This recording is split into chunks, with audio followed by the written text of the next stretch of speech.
Hello les rocks, j'espère que vous êtes solides. Moi je suis en pleine forme et je suis plein de gratitude envers l'univers.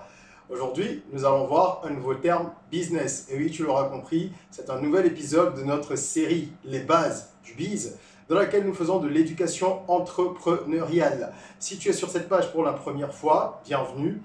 Abonne-toi pour rejoindre la communauté et ainsi accélérer ta croissance personnelle et professionnelle.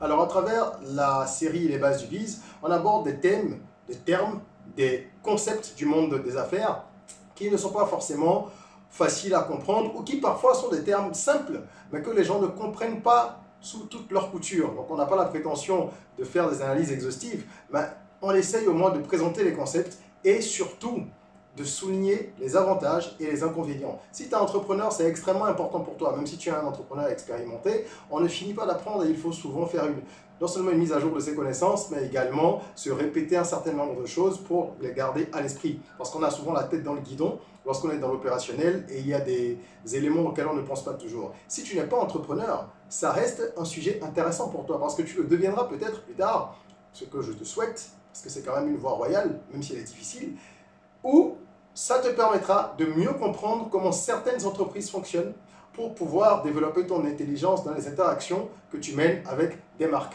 avec des entreprises, avec des gens autour de toi que tu pourrais également conseiller, même si tu n'es pas entrepreneur. Il faut savoir comment le monde fonctionne. C'est important. De toute façon, l'entrepreneuriat est au cœur de beaucoup de choses aujourd'hui et vous ne pourrez pas y échapper. Alors, on va plonger dans le vif du sujet. Aujourd'hui, c'est la lettre F, parce que le concept de cette série, c'est qu'on prend une lettre de l'alphabet à chaque fois. On y va chronologiquement, on a commencé par A, aujourd'hui on est à F. Et donc F comme freemium. En français on dit freemium tout simplement, donc c'est juste la prononciation qui change un peu. Qu'est-ce que c'est que le freemium? On va regarder ensemble ce concept-là, on va parler de ses avantages, de ses inconvénients, des domaines dans lesquels il est appliqué. Et on va finir en énonçant un certain nombre de conseils pour les gens qui voudraient utiliser justement cette stratégie qu'est le freemium. Le freemium, c'est une combinaison, hein. Déjà étymologiquement, il faut comprendre le mot. Une combinaison entre free et premium. Donc une contraction de ces deux mots qui donne le freemium. Vous voyez bien qu'il y a premium et free, donc gratuit dedans. Et ça explique déjà quel est le concept de cette approche. C'est justement lorsqu'une entreprise propose un service ou un produit gratuitement à des utilisateurs, mais qu'elle a également des options qui sont payantes. C'est là qu'on parle de freemium. J'essaie de donner une définition très simple. Donc, quand une entreprise vous propose un service ou un produit que vous n'avez pas à payer, mais qu'elle a également des options, des fonctionnalités qui vous sont proposées et qui sont, elles, optionnelles et payantes. C'est une stratégie employée par de nombreuses entreprises que vous connaissez, hein, évidemment, les fonctionnalités supplémentaires qu'on essaye de vendre aux clients. C'est une approche intéressante à de nombreux égards. On va voir pourquoi. Et le but, en fait, quand on utilise le freemium, c'est d'essayer déjà de convaincre l'utilisateur de la pertinence de ce qu'on lui propose, de l'appâter, de lui dire, tiens, regarde, ça c'est bien, tu peux faire ceci, tu peux faire cela. Est-ce que tu voudrais pas faire un peu plus? C'est comme si quelqu'un vous donnait un plat de foutou d'yam pilé ou de foutu banane avec un peu de sauce. Peut-être qu'il ne met pas suffisamment de sauce, il en met juste un peu. Il n'y a pas de morceau de viande, il n'y a pas de fromage, il n'y a rien. Enfin, quand je dis fromage, c'est pour les Béninois, parce que les Béninois, on aime beaucoup le fromage wagashi. En Côte d'Ivoire, je sais que le foutou, il va se manger avec différentes sauces, et avec de la viande et différentes viandes. Donc bref, il n'y a pas d'agrément, on vous donne juste le plat comme ça, là, la résistance, si on peut appeler ça ainsi, avec un tout petit peu de sauce. Et ensuite, on vous dit, ah, t'aimes bien le goût? Oh, ok, bah, tu peux rajouter 3 morceaux de viande, 2 morceaux de pintade, 3 morceaux de fromage wagashi, etc. C'est simplement pour illustrer mes propos que je vous donne cet exemple qui va en faire saliver plus d'un. Alors, quels sont les différents domaines dans lesquels on retrouve cette approche? Ils sont assez nombreux, d'accord? Les secteurs, je dirais, dans lesquels on retrouve ça. Tout ce qui est application et site mobile, on a tendance dans ce domaine-là à utiliser le freemium parce que ça permet d'offrir une première utilisation au client, au consommateur. On ne lui dit pas juste, voilà ce qu'on peut faire avec notre application, notre site. On lui dit non, viens essayer et teste par toi-même. Ensuite, tu verras si tu veux plus. Exemple, Dropbox. Prenez Dropbox, vous avez, qui est donc une solution de cloud, vous avez une option de base qui est gratuite où vous vous inscrivez avec votre mail et vous avez je ne sais plus combien d'espace de stockage, mais enfin quelque chose de, on va dire, de correct pour quelqu'un qui n'a pas beaucoup de fichiers. Ok, qui n'a pas besoin de stocker grand chose. C'est pareil pour Google Drive où vous avez des volumes assez importants sur la formule basique. Mais après, il y a d'autres formules qu'on vous propose. Moi, j'ai une formule payante sur un service cloud, par exemple, parce que j'ai des fichiers que je mets sur ces plateformes-là. Et je trouve que ce sont des offres intéressantes. Ça me permet de travailler vraiment de partout. Je n'ai plus besoin de me déplacer avec un disque dur externe comme à l'époque. Il y a beaucoup moins de risques de perte de données. Parce que si un disque dur, il pète ou qu'il y a un problème, tu perds tes données. Si tu te le fais voler, etc. Donc, c'est plus pratique. Il y a cette possibilité-là de synchroniser tous les différents périphériques, donc ton téléphone, ton ordinateur, etc. Et tu peux travailler de partout. Tu peux récupérer des fichiers que tu as supprimés par inadvertance. Bref, les options sont multiples. Et les formules également sont nombreuses. Donc, tu as des formules pour entreprises qui sont très chères, où on va pouvoir connecter 10, 15, 20 utilisateurs. Tu as des formules individuelles, etc. On retrouve aussi cette option très utilisée au niveau des réseaux sociaux.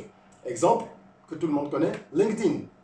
Si vous n'y êtes pas sur ce réseau social, il faut y aller. C'est un réseau social professionnel par excellence, n'est-ce pas? Et sur LinkedIn, vous n'avez pas à payer. C'est comme sur Facebook. C'est un réseau social, il est gratuit. Avec un email, vous avez votre compte. Seulement qu'on vous propose ensuite, en fonction de vos objectifs, en fonction de votre profil, en fonction des usages que vous faites sur la plateforme, on va vous proposer des formules différentes, des abonnements. Sales Navigator, ceci, cela. Et chaque formule a ses avantages, ses limites et son coût, évidemment. Donc là, vous êtes facturé, tout comme pour Dropbox, vous êtes facturé au mois ou à l'année. Et c'est à vous de voir ce qui vous convient. Donc moi, par exemple, sur LinkedIn, je n'ai pas d'abonnement, mais il y a des périodes précises où je vais souscrire à un abonnement pour 1 ou 2 mois parce que ça me permet de pouvoir utiliser certaines fonctionnalités quand je suis sur un projet particulier ou quand je suis dans une phase de prospection. Mais là, je limite ça parce que moi, je ne trouve pas l'intérêt d'avoir un abonnement toute l'année en fonction de mes usages. C'est pour ça que je limite à des périodes et après, je désactive mon abonnement et je les réactive. Il y a des plateformes qui permettent de faire justement des activations, des désactivations à son gré. Il y a des plateformes qui vous contraignent en fait à ne pas vous désabonner au-delà d'un certain nombre de fois pour essayer de maximiser la rentrée. Donc ça, ce sont des politiques marketing après propres à chaque boîte. Le freemium est également très utilisé au niveau de tout ce qui est streaming, services de musique, vidéo, tout ça. Spotify en est un exemple. Vous avez des options basiques pour écouter de la musique sur cette plateforme de streaming sans payer, mais vous avez beaucoup de pubs, donc c'est la publicité qui finance à ce moment-là le service qui vous est proposé, d'accord? Mais si vous voulez éviter la publicité, les interruptions à n'en plus finir et bénéficier d'un certain nombre de fonctionnalités, à ce moment-là, vous allez souscrire à un abonnement. Donc c'est ça le freemium. Les jeux en ligne également proposent ça. Tous ceux qui jouent sur Facebook ou ailleurs, qui jouent à plein de jeux, là, à des moments donnés, on vous propose d'acheter soit des munitions, soit des provisions, enfin plein de trucs. Il y a des gens de mon entourage que je vois jouer et qui parfois achètent, certains n'achètent pas, donc c'est des mondes totalement virtuels. Et on vous permet de vous détendre, mais on vous permet aussi de dépenser de l'argent si vous êtes bien accro au jeu et que vous voulez pousser un petit peu la curiosité, monter dans les niveaux et tout ça. En ce qui concerne les logiciels, les outils de marketing, on utilise aussi beaucoup le freemium. Je donne l'exemple de Hootsuite, qui est un logiciel en ligne de gestion de médias sociaux, qui vous permet donc de gérer différents comptes sur les réseaux sociaux, si vous avez une page sur Facebook, une sur Instagram, une page LinkedIn, etc. Et il y a plein de sites similaires, n'est-ce pas? Ce genre de site va vous proposer une formule basique. Vous pouvez peut-être gérer 1 ou 2 pages, ou même 3 pages, d'accord? Mais avec des fonctionnalités limitées. Et dès que vous allez monter en grade, monter en puissance, acheter, c'est-à-dire souscrire à un abonnement de cette plateforme, à ce moment, vous aurez plus de fonctionnalités. Et c'est donc important de comprendre comment ça fonctionne. Voilà ce que c'est que le freemium. ChatGPT, qui est très à la mode aujourd'hui, parce qu'ils sont au-devant d'une révolution ou du moins d'une démocratisation d'une certaine technologie. ChatGPT fonctionne pareil. C'était gratuit au début, ça l'est encore dans une certaine mesure, mais très vite, ils ont sorti une offre payante pour les gens qui ne veulent pas attendre. Malin, parce qu'on vous dit souvent que le serveur est saturé. Lorsque vous êtes en formule gratuite, on vous dit qu'il faut attendre 3-4 heures. Donc pour ceux qui en font un usage professionnel ou en tout cas un usage continu et régulier, c'est plus intéressant de souscrire un abonnement de 20 € ou 20 $, pour avoir accès à ChatGPT 4 par exemple, ou des nouvelles fonctionnalités, surtout un accès continu. Donc c'est un peu le système du freemium. C'est gratuit, mais dans une certaine mesure. Tous les outils d'intelligence artificielle qu'il y a aujourd'hui, enfin la plupart, proposent ça. Il y a une version gratuite. Il y a des fonctionnalités gratuites qu'on met à votre disposition. Quels sont les avantages d'une telle stratégie? Alors, ça permet déjà aux entreprises de toucher beaucoup de monde parce que c'est gratuit, donc ça attire du monde et les gens ne sont pas réticents à essayer. Pour peu qu'ils aient compris dans une certaine mesure, ou même s'ils ont vaguement compris quels sont les avantages, ils peuvent tester en mettant leur email. Pour eux, ce n'est pas grand-chose. Après, évidemment, on va vous chauffer plusieurs fois en vous envoyant des mails, des mails, des mails, des mails derrière pour vous pousser à vous abonner, mais vous n'avez rien à perdre à essayer. Donc pour les entreprises, c'est une bonne façon déjà de récupérer de la data, d'avoir de nombreux abonnés, de pouvoir analyser après justement les usages de chaque abonné et d'essayer de transformer ces prospects-là en futurs clients, parce qu'ils sont clients sur les versions basiques et gratuites, ils ne sont pas encore clients de formules payantes. Donc ça reste des prospects pour passer à la phase 2. Le deuxième avantage principal, c'est que les clients, et ça c'est un avantage pour les clients, d'accord? Parce que là je viens de vous parler d'un avantage pour les entreprises, mais les clients ont eux aussi la possibilité de tester cette offre qu'on leur propose. Ça a une valeur de, oui, d'essai. Vous voyez, on vous donne quelque chose, on vous dit essayez. Et c'est comme si vous avez une voiture pendant un mois, on vous dit allez rouler là. Et si elle vous convient après, eh ben, vous pourrez l'acheter. Peut-être qu'on vous l'a donné sans, qu'est-ce que je vais dire? Non, on ne peut pas vous le donner sans carrosserie. Mais c'est comme si on enlève un certain nombre de fonctionnalités et qu'on vous laisse peut-être juste le moteur, comme dans les dessins animés. Et on vous dit, allez tester, si ça vous plaît, vous viendrez prendre la carrosserie. Bien sûr, là, je déconne. Mais c'est pour que vous puissiez comprendre encore une fois, comme l'exemple de la sauce avec l'iam pilé ou le foutu banane. Ça permet de tester avant de se décider. Et ce n'est pas quelque chose de fréquent dans le domaine des produits physiques. Comme je parlais de la voiture, ça c'est un exemple imaginaire. Personne ne vous laissera une voiture pour que vous ayez la tester, que vous reveniez après. Enfin, je veux dire, c'est assez rare. D'accord? On ne va pas vous donner non plus des habits dans un prêt-à-porter pour que vous les portiez pendant 2 semaines pour tester. Donc c'est un avantage qu'on retrouve surtout au niveau du monde digital, qui est très utilisé au niveau des solutions digitales. Il y a des avantages, mais il y a également des inconvénients, comme pour tout, n'est-ce pas? Et l'un des inconvénients pour les entreprises, c'est qu'elles ont du mal à monétiser. Elles peuvent avoir du mal à monétiser les offres. Vous avez une solution que vous mettez là. Les utilisateurs sont sur une formule gratuite. 100% des utilisateurs. Maintenant, une partie va passer en formule payante. Comment vous faites pour les faire passer à cette formule-là? C'est du marketing, c'est beaucoup d'analyse et tout ça. Mais ça peut être difficile, justement. Et quand l'entreprise ne parvient pas à convertir une proportion importante de ses utilisateurs gratuits, en fait, elle perd de l'argent. Parce que finalement, elle ne va vivre, grosso modo, que sur les abonnements qu'elle vend. Donc, c'est quand même une stratégie risquée si vous ne parvenez pas à avoir un bon taux de conversion. Ensuite, trouver l'équilibre entre les fonctionnalités des formules gratuites, de la formule gratuite et les fonctionnalités des formules payantes, ce n'est pas toujours évident. Parce que vous devez donner suffisamment de possibilités à l'utilisateur pour qu'il trouve la version gratuite intéressante. Dans le même temps, il faut pouvoir développer des fonctionnalités pertinentes pour qu'il ait envie de passer à une formule payante. Ce n'est pas évident. Donc c'est une question de rééquilibrage continu. Si ce que vous proposez à quelqu'un qui a votre service gratuitement pour qu'il paye n'a pas une valeur ajoutée élevée à ses yeux, il ne va pas payer, il va rester sur le gratuit tout le temps. D'accord? Donc vous allez devoir trouver le moyen de faire votre rentabilisation sur le nombre d'utilisateurs qui souscrivent à des formules payantes. Et si ce nombre n'est pas élevé, vous aurez des formules payantes, élevées au niveau tarifaire et ça ne va pas être intéressant. Ça va faire fuir les gens. Donc c'est quelque chose qui demande beaucoup d'équilibrage, beaucoup de réflexion, de la stratégie, de la probabilité. Il faut étudier tout ça, même si ça reste intéressant.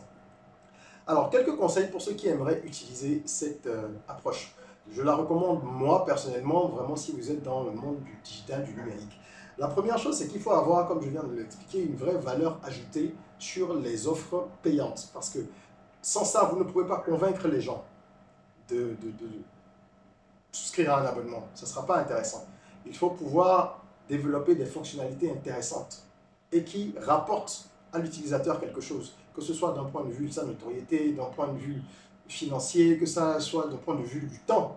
Parce que si ça lui fait gagner du temps, comme sur Hootsuite et ce genre de logiciel, où vous gagnez du temps en fait en programmant vos publications, en pouvant en faire des publications en bulk, en analysant un certain nombre de data, là c'est intéressant. Donc vous devez vraiment penser à la valeur ajoutée. Secondo, il faut que même la valeur de l'offre gratuite soit élevée. Donc les deux se complètent. Ce que vous proposez gratuitement, déjà, si ce n'est pas intéressant, pourquoi moi je vais souscrire? Donc on revient à cette question d'équilibre et qui demande beaucoup d'études. Donc la formule gratuite, qu'est-ce qu'elle a d'intéressant et de convaincant? Les formules payantes, qu'est-ce que vous rajoutez? En troisième lieu, il faut également analyser, ça c'est très important, les données que vous avez. Tous ceux qui sont sur votre plateforme et qui l'utilisent, soit en payant, soit gratuitement, vous devez pouvoir développer des outils qui permettent d'analyser véritablement leurs usages sur le site. Donc les algorithmes, comme on entend parler tout le temps, algorithmes de Facebook, algorithmes de TikTok, de ci, de ça, ça sert à ça. Ça vous permet de pouvoir analyser le comportement des utilisateurs. Et c'est sur la base de ce comportement-là que vous allez mesurer leur engagement, vous allez mesurer les outils qu'ils préfèrent, vous allez également définir les gaps, d'accord, comme on dit, le missing point. Quels sont les éléments que vous pourriez mettre en place qui n'existent pas et qui pourraient faciliter la vie aux utilisateurs de par votre analyse? C'est tout ça que vous allez pouvoir évidemment mettre en place progressivement si vous scrutez les choses et que vous analysez les données. Parce que une chose est de les recueillir, une autre est de les analyser. Il y a beaucoup de gens qui collectent des données, mais ne les analysent pas. Même si tu as une chaîne YouTube ou une page Facebook, il faut que tu analyses tes données. Ton audience, c'est qui? Ils regardent quoi? À part tes vidéos, ils sont sur quel type de vidéos? Sur quel autre type de page? Qu'est-ce qu'ils aiment? Qu'est-ce qu'ils font? Mieux tu connaîtras ton public, plus tu seras en mesure de lui proposer des choses intéressantes. Donc c'est valable dans tous les domaines, ce qui concerne l'analyse des données. Et puis, il y a aussi, en quatrième position, je vous conseillerais justement les offres promotionnelles. Il y a les offres promotionnelles. Ces offres-là vont permettre d'attirer des gens qui sont peut-être un peu hésitants. Lorsque vous avez une formule à 20 000 le mois pour un de vos services, à un moment donné, vous passez à 10 ou 15 000 et c'est sur une période limitée. Ça, c'est pour décider les gens qui sont un peu hésitants. Sur LinkedIn, par exemple, moi, je reçois très fréquemment des offres promotionnelles où on me dit moins 50% sur telle formule parce que j'y avais souscrit à un moment et ils essayent de m'enrôler à nouveau. Et c'est normal. Donc, ce sont des techniques pour essayer de ramener des gens qui sont partis ou simplement de faire adopter la solution payante pour la première fois à un utilisateur. Et pour finir, vous devez vous souvenir de ceci. L'offre gratuite ne doit pas être une offre de mauvaise qualité. Ce n'est pas parce que vous offrez quelque chose gratuitement que ça doit être bas de gamme ou cheap. Au contraire, l'expérience utilisateur de la version gratuite, de l'offre gratuite, doit être optimale. Et c'est parce qu'elle sera optimale qu'elle va probablement inciter une partie des utilisateurs à aller voir plus loin, à prendre le risque de tester une version payante. Donc concentrez-vous déjà sur la solution, véritablement à faire quelque chose qui fonctionne bien. Je vais vous donner un autre exemple simple qui rejoint celui de Liam Pilet ou du Foutu Banane. Vous allez à une foire commerciale et il y a des produits agroalimentaires. Pourquoi est-ce qu'on fait justement des dégustations dans l'agroalimentaire? Parce que c'est nécessaire. Il faut faire tester le produit. Et on sait qu'une fois que le consommateur potentiel, le prospect, a goûté le produit, s'il est de bonne qualité, si c'est un produit qu'il aime, déjà s'il teste, c'est que c'est quelque chose qu'il peut manger éventuellement. S'il adhère, il y a des chances qu'il achète. C'est le même principe. Et il arrive même que les produits qu'on vous fasse goûter en dégustation soient de meilleure qualité que les produits qu'on va vous vendre. Donc quelqu'un vient avec des jus de fruits. Les jus qu'il vous fait goûter sont des jus, je vais dire, si c'est des jus d'ananas par exemple, ça va être des jus bien sucrés, des super jus, qui seront peut-être plus sucrés, ou en tout cas meilleurs au goût, que ceux qui sont embouteillés, qui sont dans les pâtes là, parce que c'était pas la même production d'ananas ou pour plein d'autres raisons. Mais on va vous faire goûter le top du top. Ah ben oui, on se met sous son meilleur jour. comme quand deux personnes se font la cour et après on découvre tout le reste.